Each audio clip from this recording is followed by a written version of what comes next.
Good afternoon, everyone, and hello and welcome to this political economy seminar at Carnegie, India. I'm Anirudh Burman, a fellow at Carnegie, and I'll make some opening remarks before we move to the main presentation by our guest today. So in today's seminar, we'll discuss some fascinating new research on informality in South Asia. Informality is typically associated with low productivity, inequality, and low upward mobility. And it remains widespread in the region despite a record of growth over the past few decades. And in India, successive governments have made repeated efforts to bring enterprises and labor into the formal economy. Most notably in 2016 and 17, the Indian government demonetized currency notes in an attempt to formalize the economy. Soon after this, India adopted the goods and services tax and also pushed the adoption of digital technologies to further formalization. Then during the pandemic, the state of UP made significant changes to its labor laws, again with a view to easing registration and to enable formalization. And more generally, a number of social sector schemes to provide a safety net to unorganized workers have also been implemented over the past decade. In spite of these efforts, the majority of Indian enterprises, as well as the labor force, remain informal. Now, when one discusses informality, there are usually 2 points of view that are articulated. One view argues that informality is a result of economic exclusion and that enabling inclusive measures will actually reduce informality in the economy, while the other argues that informality is caused by firms that are trying to evade regulation. The new research that we are discussing today informs this debate by pointing out that these views are polarized, and it points to the heterogeneity of informal firms within the economy. The edited volume, which is available online now for free, is titled Hidden Potential: Rethinking Informality in South Asia.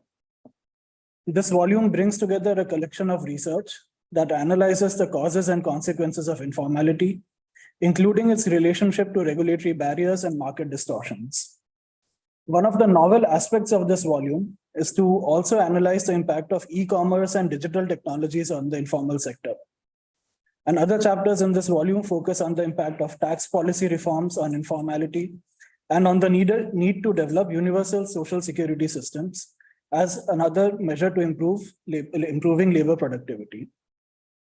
Through the collections of chapters in this volume, the editors have done a commendable job of focusing on their central message on the need to consider different forms of informality and to couch the issue within the wider economic and regulatory environment. The volume, like I said, is now available for free online, and we'll be posting a link to the same on our event page. So do make sure to go through it.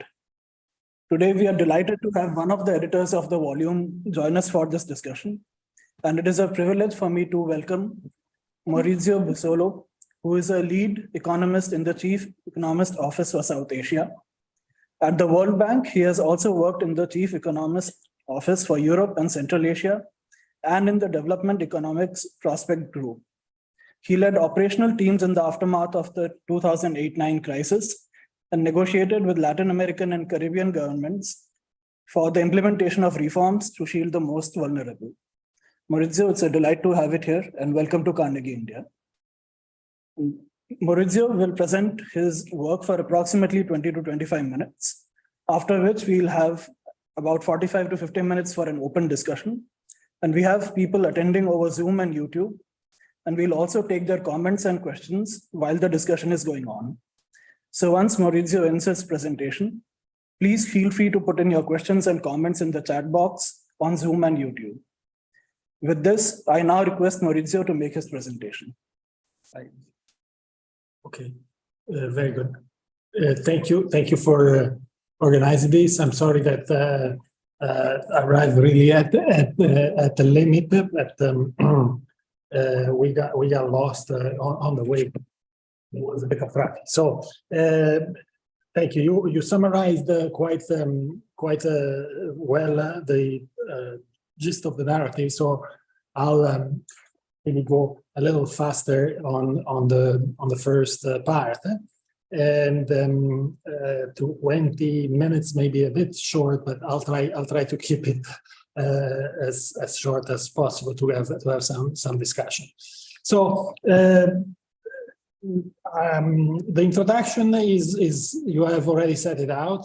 The problem with the informality is that not only has been fairly high in terms of levels, but it has also been persistent even after about 3 decades of sustained level of growth in India and other countries. This is a regional report, it's not only on India. It covers 6, 7, 8 countries in South Asia. So despite these about 3 decades of solid growth, informality has not decreased. And if you see in this graph, it actually has increased in some in aggregate in this South Asia region. About 3/4 of workers in the non-farm sectors, or more than 3/4 of workers in the non-farm sectors, are informal. Basically, don't have a formal contract with their employers, or are family member helping, or are daily laborer, or self-employed on their own. So it's a very large share of the labor force. And if we were to look at in terms of firms, in terms of number of firms in India, is about 99% of firms are informal. An informal firm and informal workers, we use the definition of the ILO, which are also the one followed by the statistical offices in the region. So no need to go through that. It is a major development problem because, as you were saying, it's associated with, I don't have control anymore, just click here and nothing happens, sorry. Thank you. So it is associated with issues of low earnings, low labor productivity, high vulnerability, so people coming in and out of unemployment or bad condition of labor, and it also is associated with a very small tax base. Now, being associated doesn't mean being a cause of this problem. Yes, so it's actually the debate of what causes informality is still open. There's an enormous literature on informality in the developing world, and also quite a bit of literature on OECD richer country. But if you look at this vast literature, you can basically see 2 ways of explaining informality. One is that it looks at informality as a problem originating within informality, because a lot of informal workers or firms have such a low level of productivity that if they had to comply with regulations, they would not be competitive. So they just avoid regulation or evade regulation. So it's dodging the tax, then dodging the government. And it's basically a choice to remain small, to remain invisible. So that's the first way of considering informality. The second way is actually the opposite, is that there are barriers to entry. There is a privileged group of people, of insiders, that keep these barriers and leave outsiders out of the formal sector. So these are the 2 opposite view. So the first is there's something intrinsic within informality that is problematic, and the other one is that the environment in which they operate is problematic because there are barriers. Okay, so it's really different explanation of what is causing what. And the beauty of these 2 opposite views is that they have very clear policy implication, policy recommendation. The first one is that if it's a choice, we need to do something to make these firms or individuals change their choices. So you change their choices by giving them better skill, better human capital or physical capital, and so they will make a different choice, or you enforce the regulation. You go after them if they are evading the regulation. So that's a clear policy recommendation. In the other opposite case, you have a different policy recommendation. That is, you have to remove this barrier, remove the distortion, increase competition, level the playing field, and so change in the environment rather than the intrinsic capacity. Okay, we believe that these two views are valid in a way, but they don't tell you the full story, and that's why the policy guidance that comes from these two has not been really very helpful to resolve the issues. I don't want to use the word problem, to resolve the issue of the development issues connected with informality. And the basic issue, the basic limitations of these two views are these ones, that they don't consider the fact that there is a whole gamut of informality that goes from a really small single person activity to a larger productive unit, self-employed. So it's very heterogeneous. First point. The second point is that there has been quite a complex interaction and relationship between formality and informality. If you look at in India, for example, of about between 7 and 10% of informal workers are employed in formal work, formal firms. Sorry. Okay, I repeat.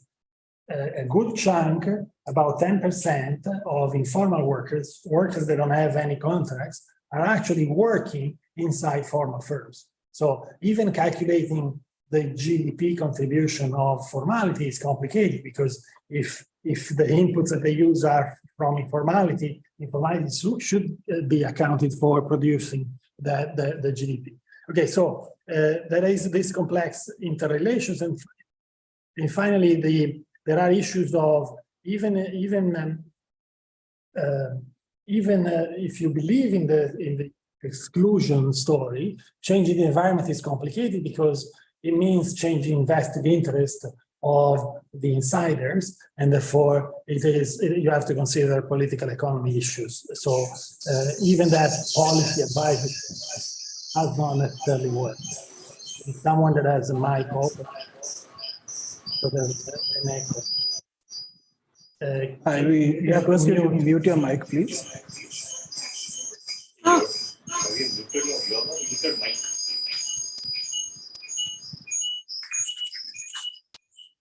Mic is open. All right, so good. Okay, they seem to be all muted. Thank you. So let's. I need control again. Okay, thank you. So this is a 300 or so pages book. There's a lot of contribution. I can't go into the details. I will select, pick and choose.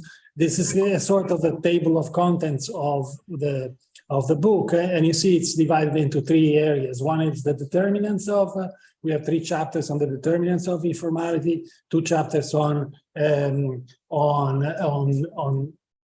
what new ways of maybe advancing the issues, where we focus specifically on digital economy, and then a final couple of chapters on how to reduce vulnerability.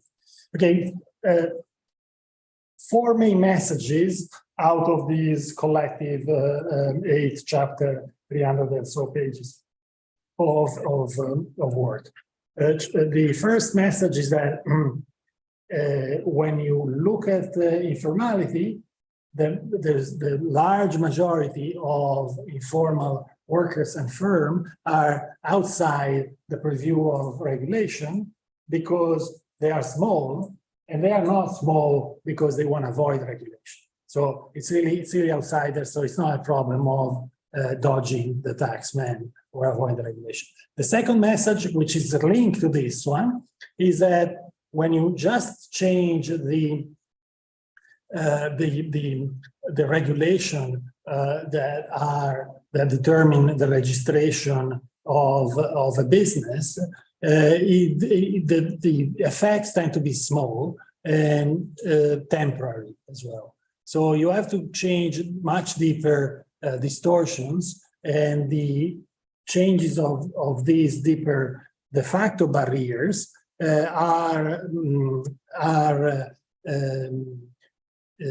produce indirect effect, change the whole structure of the economy, the relative price, and they can have then an impact on informality. Okay, so this third one is that one other way of changing the environment in which all these operate is obtained via technological progress. Basically, the e-commerce produces the infrastructure, and the market produces the infrastructure that facilitate market access for informal firms. So instead of having imagine a small firm operating in a remote local market, they never dream about selling their goods or services beyond the town or the village, simply because it's just really complicated to let others know of your product, to transport your products. Arrives the platform, and it's like having the infrastructure to let your. So that's what these technologies can do, but it's not enough to. It's not a silver bullet that cure all the issues related to informality. It has impact, but not for everyone.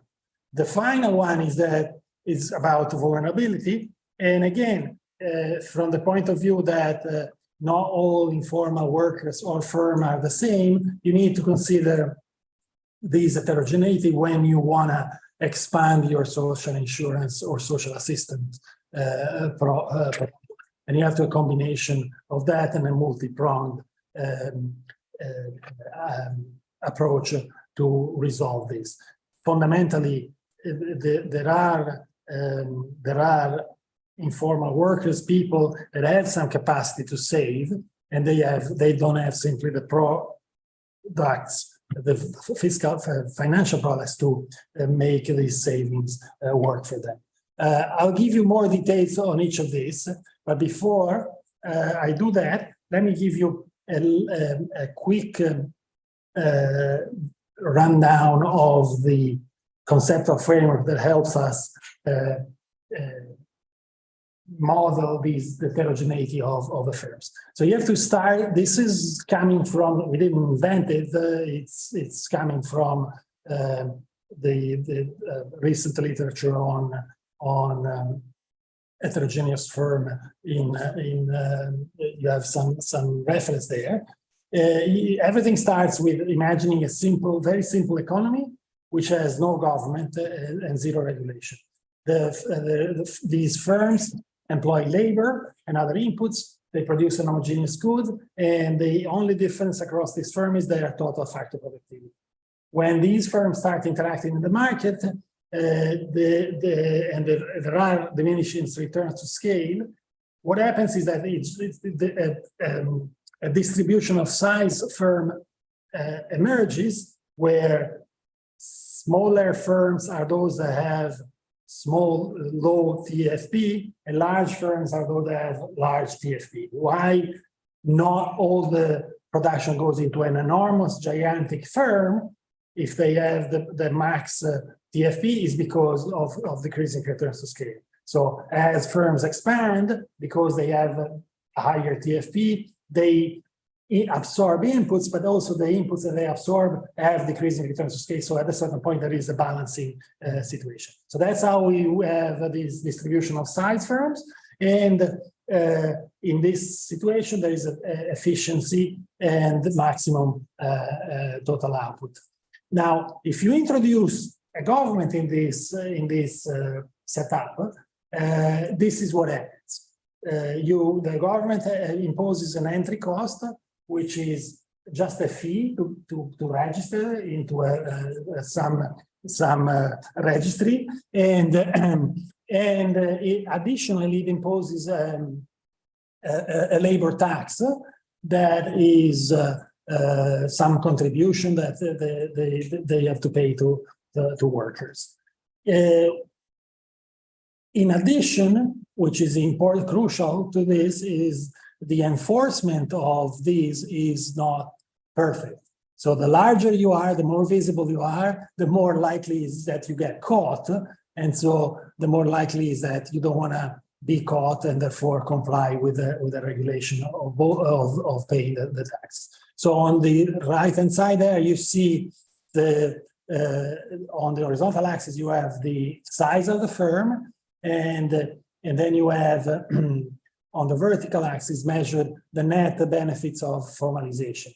So the rule is that above Q size of the firm, you have to register and you have to pay the labor tax. Now, what happens is that every firm that is above R has a too high probability of being caught, and so they formalize. So that's the above R, everybody gets formal, and they benefit more and more from formalization because being caught is more and more costly for them. So that's simply that, but you can think of other reasons why the benefit increases with size. And below R, everybody is informal, but it's important to distinguish. There are three types of informal. Those who are close to R are firms that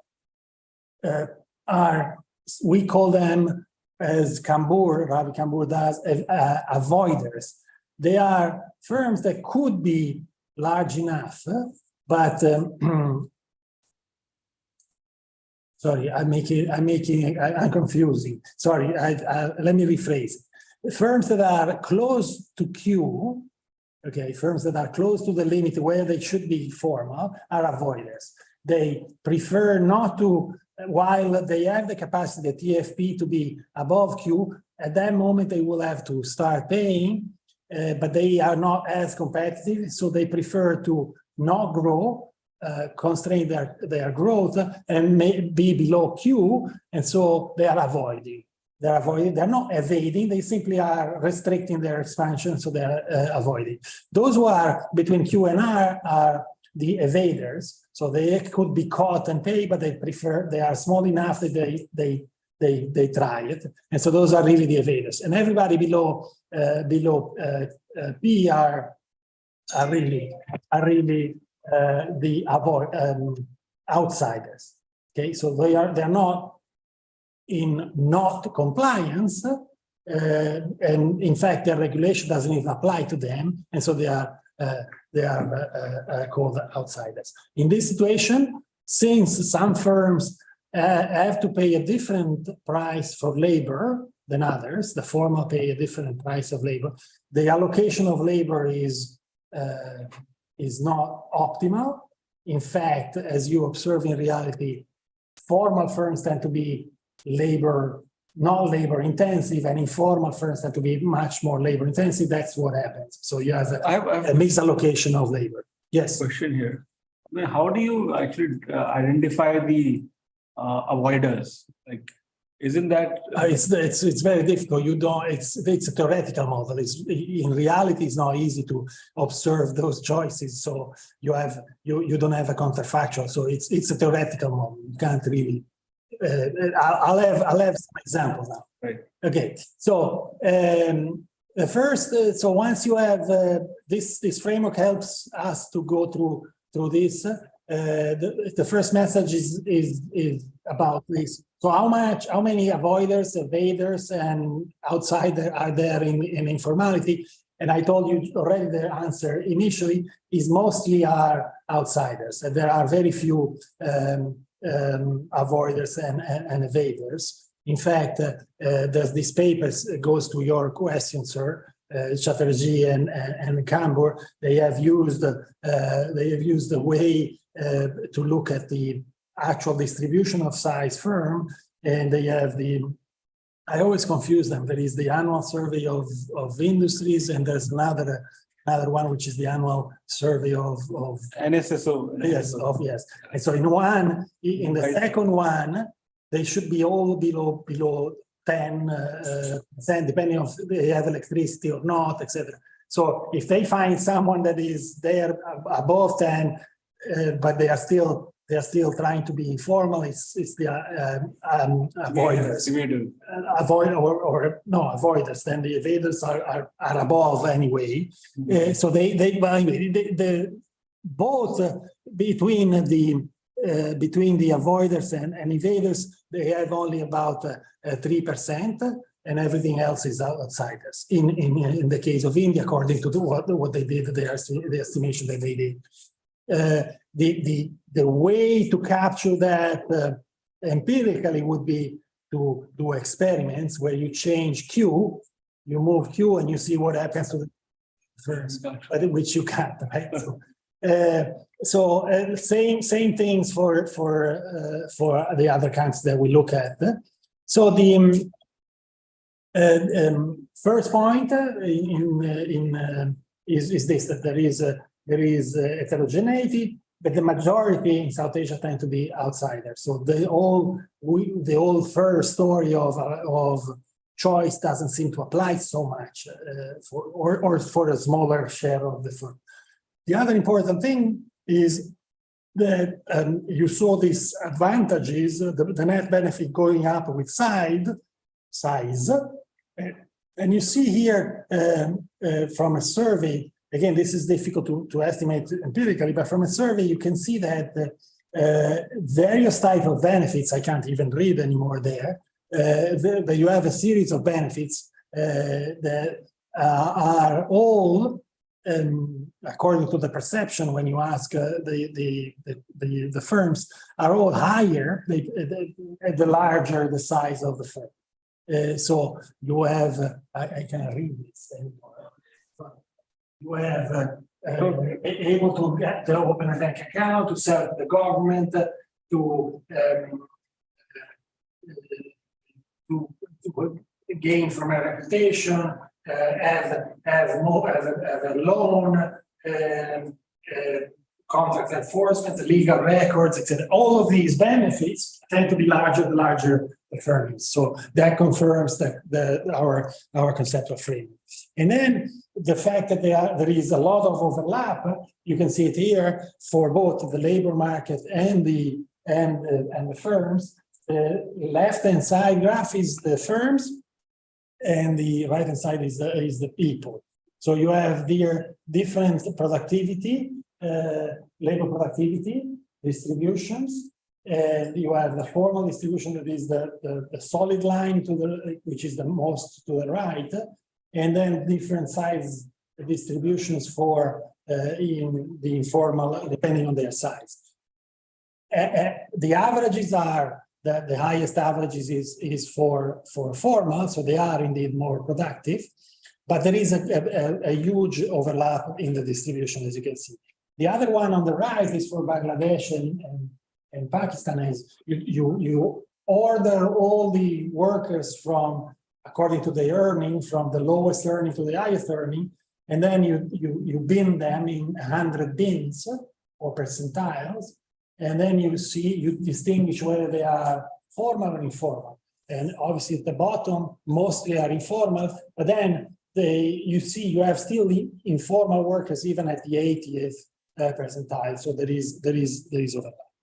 Okay, so that's the first. The second message is connected to the first one I was telling you, and is let me try to unpack it a little more for you. But okay, so I told you that the direct benefit of removing or easing licensing or registration doesn't seem to have a large impact on informality. In fact, there are quite a few examples of randomized control trials where they have a control group and a treated group, and they for the treated group they teach them how exactly to do. They fill the documents. They even give money for doing that. And yes, some of these formalize, but after a few months they tend to drop again back into the informal sector. So that You have there some example for this region, but also examples in Mexico, and they all tend to agree that the impact is quite modest. And even while they are in the period in which they are formal, they don't seem to change very much their behavior and choices, and so there are no major improvement in business performance. But the distortions that these firms face, therefore, cannot be simply these registration fees, the entry cost in terms of the conceptual framework. And we have a paper in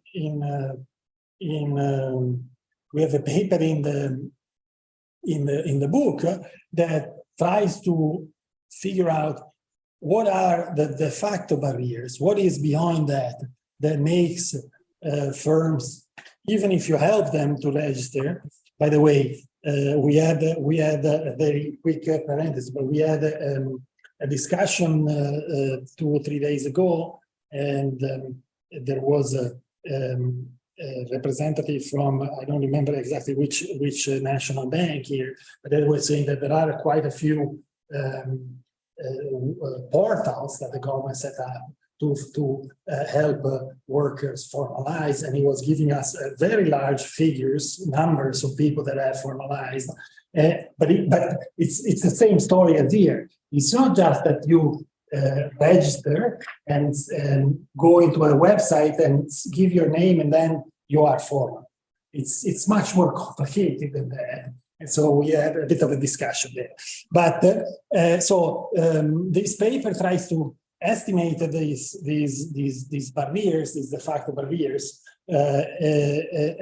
and deeper distortion in the conceptual framework. You have this labor tax, but you can think of other things that I mentioned before: access to the financial system, the incumbent large firms that are blocking access to important suppliers. So there are a lot of de facto distortion. And in fact, in this paper, it estimates back out from the distortion, an equivalent tax. And when you use this tax into a model of the US and impose basically Indian level distortions, de facto barriers into the economy of the US, what happens is that you can account for almost half of the share of informality in India, because you move, the US starts for about 8% of informality and you go to 54%. So you have 40 points of the 84 of India. Okay, so you move from 8 to 50. So you're about 40 points, and total India informality is about 80, 84. So these distortions are able to explain half of the share of informality. So quite a bit. And but when you remove them, all sorts of things happen, and especially there is this reallocation of resources that I was mentioning. So a large firm can expand and absorb labor from the informal sector, and informal sector then shrink. You have an example here of what kind of GDP total factor productivity you get when you remove this for a bunch of countries. You see India is about in the middle there, and so you have this is all in the paper. Now the problem with this kind of literature, that there are other examples, is that, as I was saying, it's an aggregate distortion that you are able to estimate with this model, but it's very difficult to do it, to know exactly what are the exact policy that you can change to cumulatively do that. so it's a bit difficult to remove all of them in one go. You would like to do it for you have a lot of technology here, so it's very interesting. So there's another, but you can't ask, you can't go to a policymaker and say just remove all the de facto barriers. You have to try to advise them. And so there's another chapter which looks at the VAT implementation, and but it's not so. The results that we obtain, and I don't have the time to go into the details, but the results that we obtain on a specific, with data and simulation on a specific implementation of VAT is that yes, you remove a distortion when you go from sales tax to VAT. Is more efficient. You don't have double taxation, and especially large formal firms that buy a lot from other formal firms, if the VAT helps them. So there is a bit of an expansion of the formal sector, but the reduction of the informal sector is not so large. And again, even the implementation of such a reform is complex. Imagine when you have to really go deeper.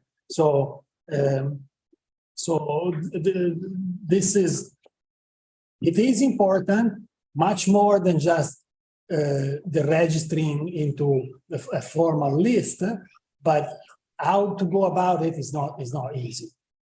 Okay, so the number 3 and number 4 quickly, because I don't want to exhaust your attention.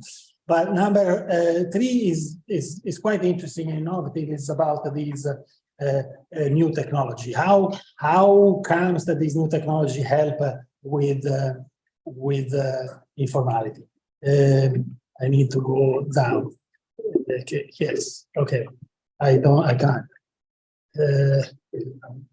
Thank you. Okay. So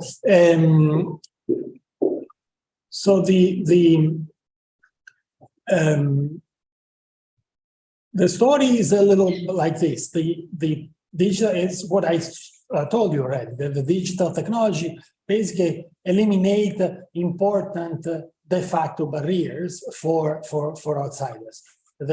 Imagine warehousing. I have some example there. Marketing, transportation. They are all eliminated. These de facto barrier go down, and therefore there is a gain in terms of market access. There's a quite interesting literature that look at all the more in general digital economic help reducing transaction costs in both in terms of search in the market, transportation, tracking, and verification. If you are a small firm that operates on a platform, you have to immediately digitize all your accounts. And so you can go then to a bank. Look, I have had sales for the last 6 months of so much in these cities, etc. So it's much easier to also verify for a bank that the business is legit, and so it opens up other doors. Okay, and when that happens, simultaneously the firm decides to, and most e-commerce platform requires the firm to be registered, to have a tax identifier. And so you change, you reduce the barriers, and you increase the incentive to formalize. Okay, so that's what happens. And digital platform are not only e-commerce, but there are also things like, which is quite interesting, things like Uber in the labor market. If you think of Uber in high-income countries, the idea is that Uber destroys the formal contract, but it's not exactly what happens in high informality developing countries. We can talk about that in the discussion. So there's a paper then looks at an e-commerce, a large e-commerce platform in India, and has very detailed transaction level data. So transaction level means every product sold by every firm on that platform.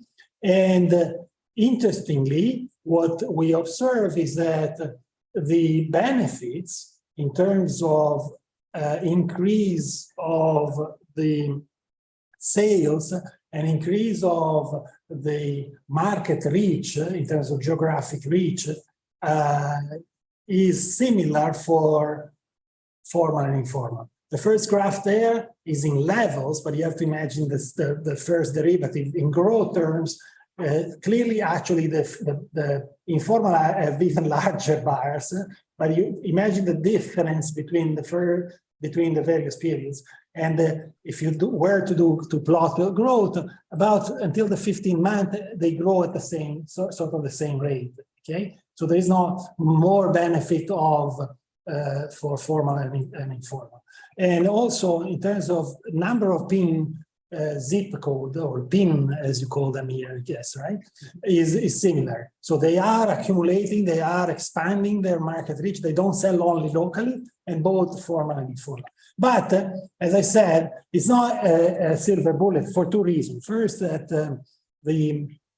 there is a lot of turnover, a lot of death of firms when they enter in they exit also these platform. At about 20 months being in the platform, only 50% are still around. So there is a 50% chance that you go out after, and that chance is a little higher for informal than the formal. So it's not, you don't eliminate all the problems because a lot of them are still entering and dying and exiting. Most importantly is that there is a selection bias. And this is interesting because look at these. These are two, it's a lot of numbers there. And I apologize, you can't see, but if you hear what I say, you get it. So we are comparing firms that enter, that are in the platform with a typical universe, typical average informal firm from another server. Okay, and then we compare them, and you see, for example, in terms of a share of women, and consider just the column of this very small one, which we call 0 and 1 employee. So the share of women is about 30%. I can't read it. 20%. But on the average, 0 to 1 employee is less than 4%, or about 4%. So there are many more women in the platform than you would expect if it was a random pick of an informal firm. So there is some selection. Women tend to do more of that. In terms of age, they're also younger than the average one. Okay, you see that in terms of age. But look in terms of education, the last one, university, is many more, 70% vis-a-vis 15%. Yeah. So there is definitely selection that somehow the average informal firm or person, because when you are 0-1, you can't distinguish between it's a worker or a firm. The average, you doesn't see the e-commerce as a solution to this problem. You have to do more for that. Okay, good. You got my message. Last, and I finish, I promise. In terms of 2 chapters on vulnerability. The first one, you just look at COVID, and we have very good data on the labor market. And here we have a difference approach. And it simply shows that in the lockdown, the probability of losing a job for an informal worker was 6 percentage points higher than relatively to a formal worker. So everybody loses during the lockdown, clearly, but informal workers lose more. And we obviously control for location and type of work. So they are not in different industries, because obviously informal workers are more concentrated in certain industries. When we look at the same industry, the same location, there is something for informal that is much more vulnerable. And not so much, there is also a call for self-employed, but a bit less. And related to that, you have the fact that they have very little protection. These are there are social assistance and social insurance. The difference between the two is the type of risk that they cover and the type and how they are financed.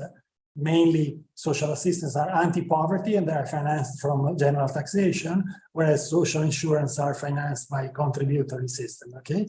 And there is very little coverage of social insurance in this country, quite a bit. India, for example, in terms of social assistance, but social assistance is targeted only to the poor, okay? So that's, the coverage is limited. So what to do about that? Okay, so you can do, basically, the recommendation is to do two things. One, you start from the bottom, so you wanna extend the benefits of social assistance from the bottom because they are the poorest, and increase them. So, but to increase them, you have to have a larger taxation, okay, base to do that. Here they do some simulations.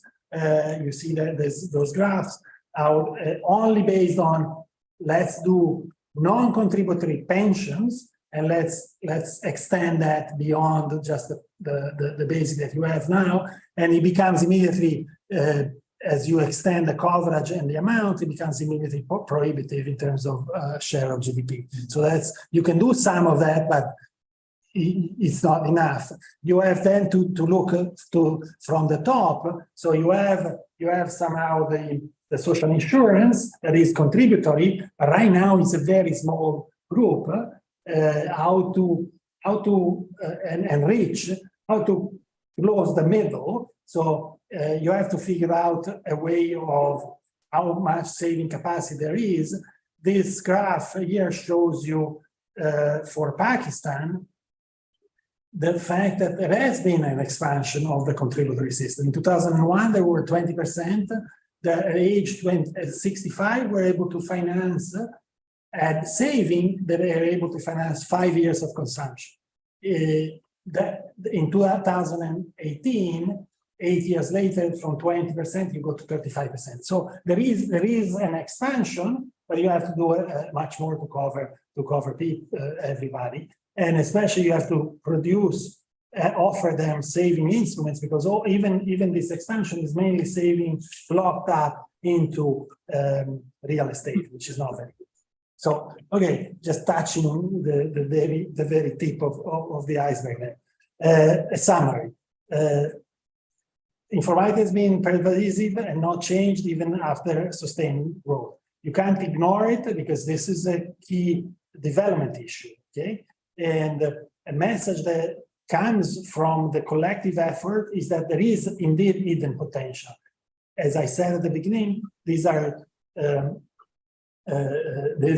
not firms or people that avoid the taxation. And so it's not that we have to reduce something that is bad and hindrance, but we have to remove the constraint for freeing up capacity and growth.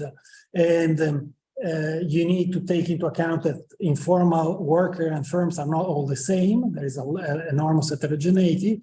And in terms of sectors, income, wealth, skills, et cetera, et cetera. And when you recognize this heterogeneity and try to have a variety of policy instruments, you can help from the point of view of improving inclusive growth, but also from the point of view of improving resilience. Thank you very much. Thank you. Thank you for that. That was a really great presentation and you covered a lot of ground. Mm-hmm. I think for me, there were 2 or 3 big takeaways. One was the degree of complexity in trying to measure formality and informality and how that has an impact on the policy tools that are often used, and how it's difficult or sometimes impossible to differentiate between the avoiders, the evaders, the formal firms, and the outsiders. And linked to that is your argument that a narrow perspective which looks only at the ease of registration or licensing requirements is quite modest or is likely to have a modest effect. And firms often revert back to informality if you don't take a more wider set of measures. And that in turn places an emphasis on looking at more de facto distortions in the market. And you end with looking at the importance of technology, e-commerce, and how those are actually creating a more level field in some respects, but not really addressing some of the deeper features of the market. So I'll stop here and thank you again. I'll move to you for questions and comments. Yeah, I have a question. How do you, in fact, relate this concept, formalization or informalization with the, with the changing business models of the businesses? For example, they are much more reliant on supply chains, which are very, very informal. For example, they are very much reliant on, for textile industry, they will be relying on industry which are very, very, what you call informal nature, one-man units, which are basically not that big on scale. Even in automobile sectors and many other areas, and even with the with the change of structure from urban to rural to urban, we are finding that the nature of scale that the other cities, for example China and other cities, see that the the formalization happens, that is not taking place in India. India is still very, very much informal. You look at the construction workers or the nature of jobs that are happening because of fiscal measures. The governments are basically selling the airports, they are cutting on the utilities, electricity, etc., free power, etc. So basically that is leading to what you call still a lot of informal structure, in fact, in the society. So how do you change that? India is South Asia is going to go bigger with on informal because of these reasons. Even in the elections, we see that they give free role, free power subsidy. They authorize unauthorized colonies.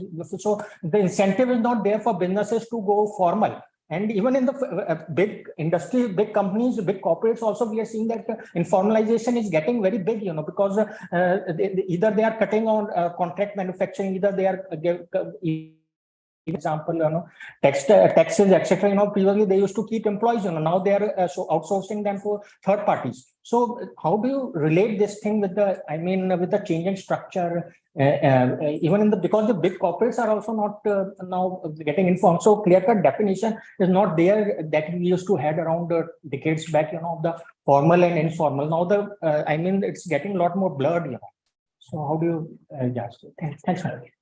Okay. So, well, I think what you're saying is very consistent with what I was saying. So I don't think I don't take your, or shall I take more, or I reply? You can answer this. Okay, so I don't take yours as really as a question, but more as an observation confirming what I was saying. So I agree. There isn't the whole idea of you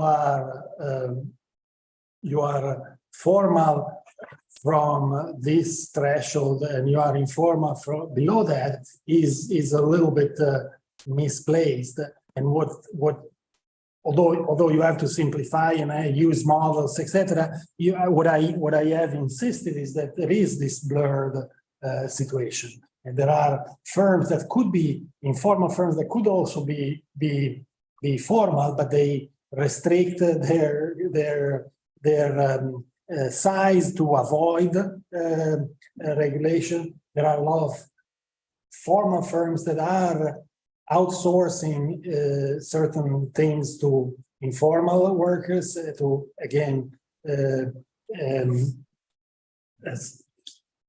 basically be for profit for various reasons. So there is in the theory, and even more so in the data, there is this blurred situation. Now, the main question, or the main problem, is what you say. How do you change the incentive, and how do you? And so, what we try to say in the collection of different papers, that there are two ways of doing that. Number one is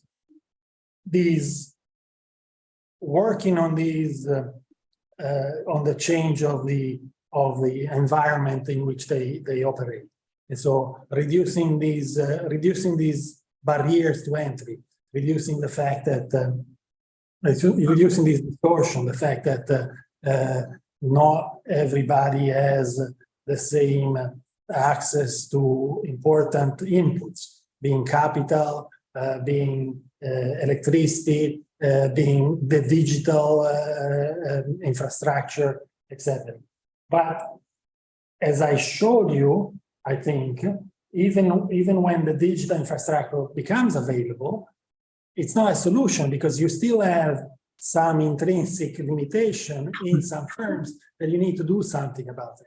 So that's the big group of outsider. What can you do? Because changing the barriers is important, but it's also difficult, and there are vested interest, political economy issues. I have another couple of papers where we look at politically connected firms, not in this region, in another region. And again, politically connected firms tend to be larger and tend to have much more access to banks, but they are not necessarily more productive.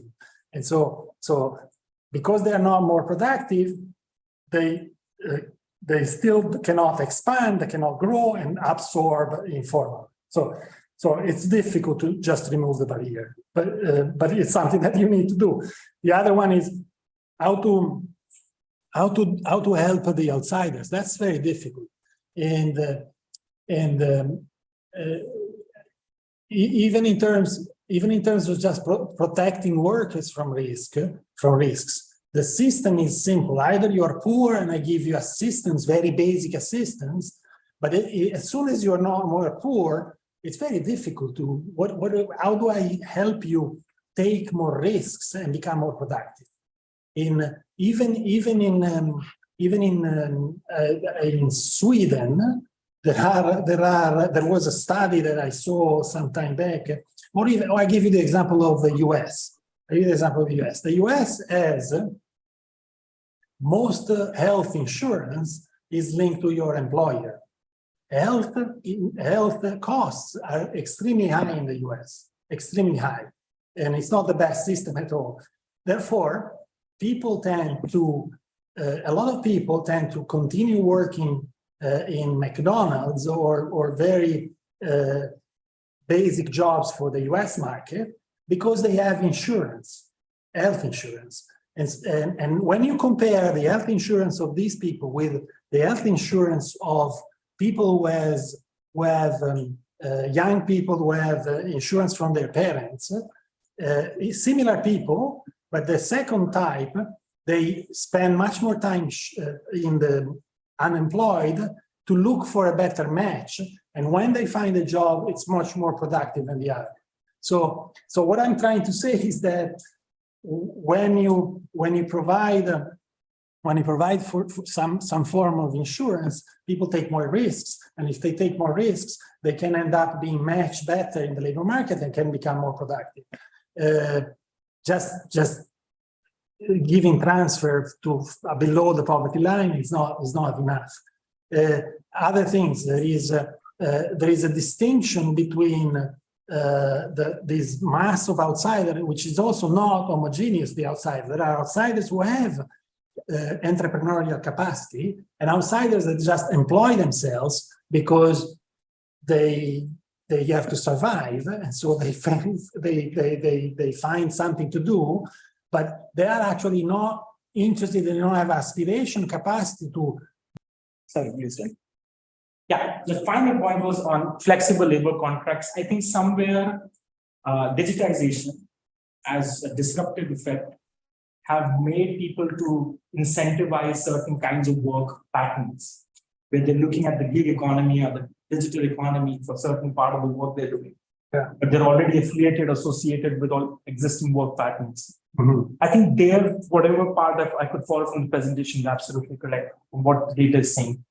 But anything with respect to what we're getting from the informal markets is a feedback loop, just telling you. It doesn't make much sense. It's just getting at a very incomplete picture. As soon as you get into the labor markets, the perception there is we are preferring to work in the informal economy because we're not getting enough formal jobs or organized sector jobs. Second, we're not getting social security. Firms are not interested in providing this. We're happy to negotiate wage on our own terms and continue doing that work. That's the resilience of the Indian economy context. I could just add a comment, question to that.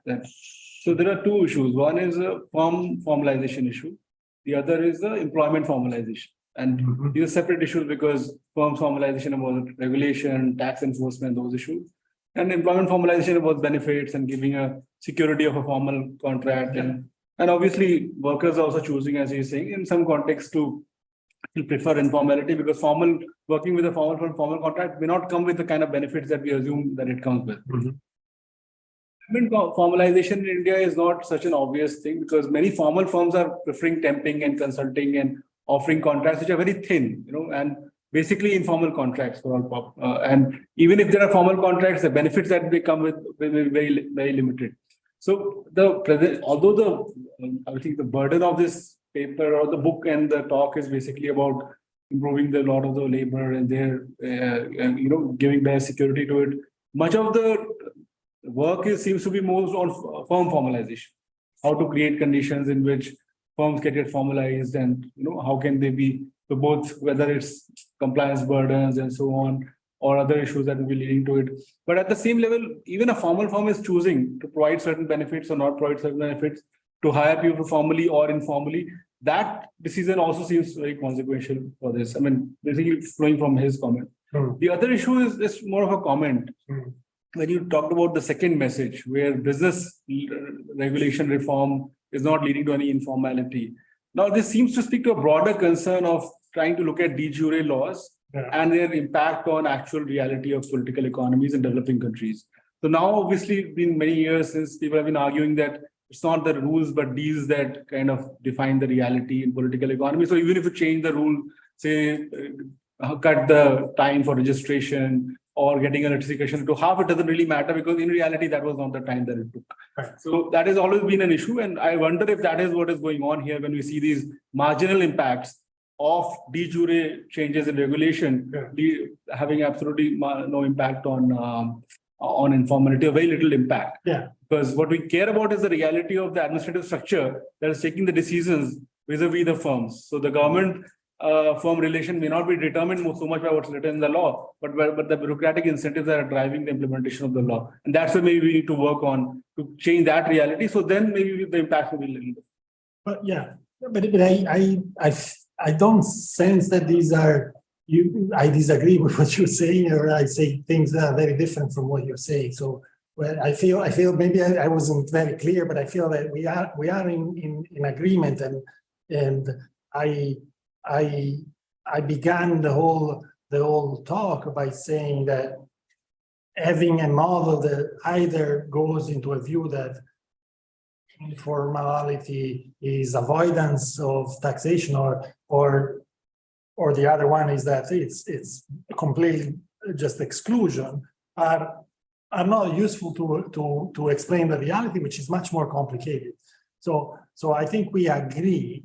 Now, one thing that I want to clarify is perhaps that even the whole formalization, it shouldn't be even an objective. In fact, formalization is not the most important thing. The most important thing is the welfare improvement. Is that people have better quality of life, and so it's not if you have a good quality of life with being informal, be it. So it's not. There was a talker last week that someone was saying that in fact if you look at certain firms prefer to and even the consumer prefer to have local relationship, and therefore there's not even the firm is not even interested, or the consumer is not even interested to buy something from another village or from another state. So the markets are very local, and there is a choice, and there's not. So if that is a choice, we shouldn't change anything in terms of policy. But so it's important that formalization becomes often synonymous for increased productivity, increased inclusive growth, and therefore increased welfare. That becomes important. But informality, whether you classify one as formal or informal, is not really important if there is not these other effects. So that's crucial. And also this discussion that we were again last week of now we register a lot of people in these portals, and all of this is formalization, but nothing changes in reality. So now maybe it's I don't want to be critical or say that I'm critical with the current government or any government. Maybe it is a first step. You start having this list, you can reach people, you can tell people, oh, there are these programs. So maybe it is a step. I'm not saying, but again, the focus should not be on I label you as formal and therefore you're good. You have to, it's a bit more than that. So yes, I want to say one more thing, which is that, I agree with what you're saying in terms of using other disciplines and having a more qualitative and beyond economics. In fact, I was there's a couple of studies that have used this. What I said about the fact that the outsider, these firms that are not really avoiding anything because they are well below the threshold where they have to comply with certain regulations. So they are not avoiding or evading, but this still there is this large group, and some of them have entrepreneurial capacity. They could become employer, they could employ others, and others that are just self-subsistence and don't have any capacity or intention or aspiration to it. So how do you distinguish these two? So these interesting papers that they look at what biologists do to classify animals into species A or B. So there are certain animals or certain species in insects, etc. that you don't know which species it is. So they have developed methods to figure out if you have certain types of characteristics, then you are more towards species A, and if you have the other characteristics. So they apply these methods. I'm not explaining it very well, but they're applying these methods, and they're able to identify, okay, so this person could has some potential to become an entrepreneur, and this one is just a person in waiting for so there are good tools from other disciplines that we could use to look at this problem. But the whole story of heterogeneity, the story that there are not fixed borders and there is blurred and etc. And there is this is one of the first things that I said. There is a lot of intertwined relationship between formality and informality, and so it's you have to understand why what maintains that, and it's complex.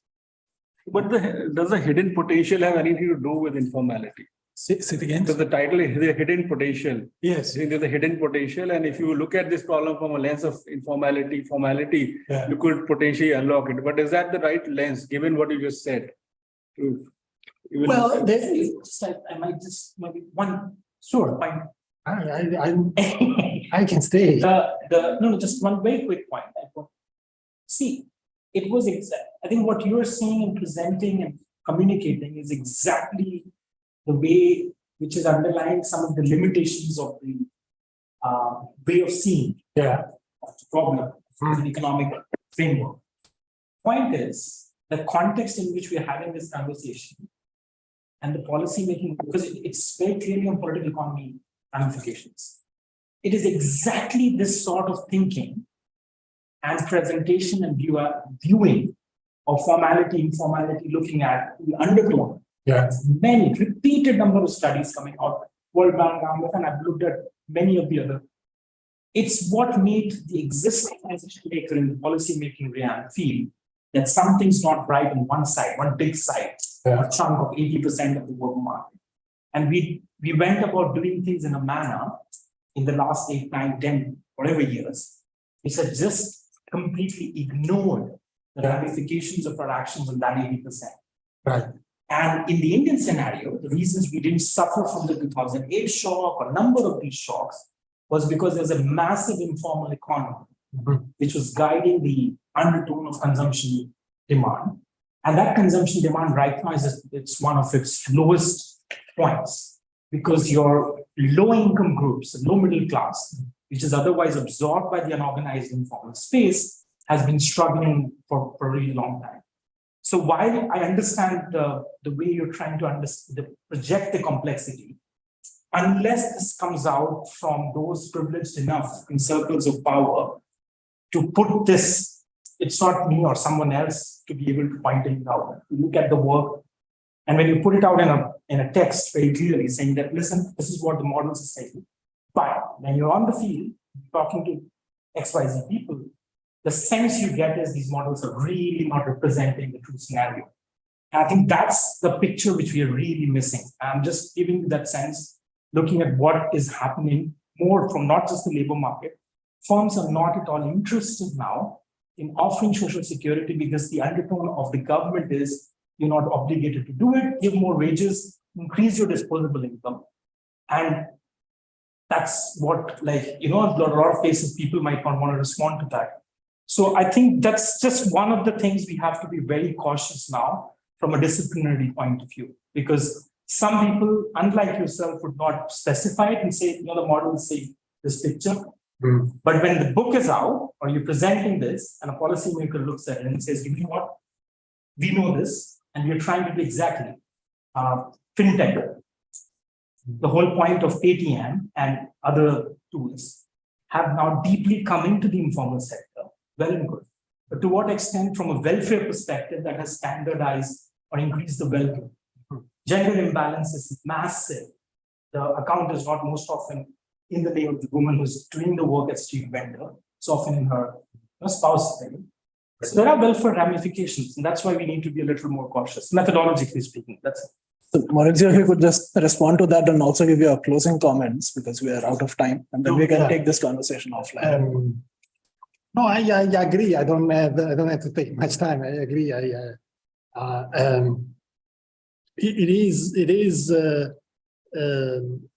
It is indeed a development issue, and so it's a complex issue, and there isn't a quick solution. So I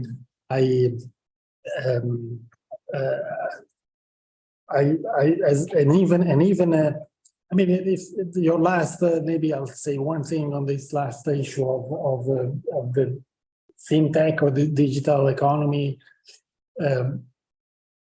I have been in an institution for the World Bank for a while, where for a long time there are lots of seminars that say that the digital economy is the solution, is unleash the potential here, potential there. I didn't answer your hidden potential. We can talk about that bilaterally. But what we do is that indeed it is progress. The internet and the e-commerce and the digitalization of large swaths of the service sector is an improvement, but